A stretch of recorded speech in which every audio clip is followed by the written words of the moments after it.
తెలియజేయుచున్నాను. దావీదు పట్టణమందు రక్షకుడు మన కొరకు పుట్టి ఉన్నాడు.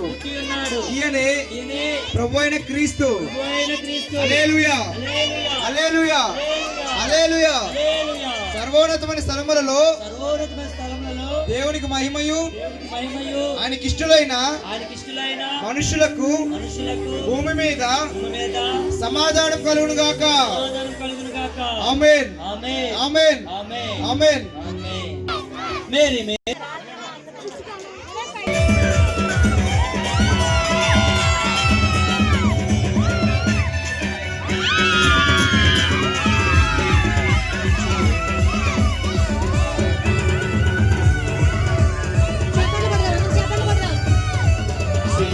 చెప్పండి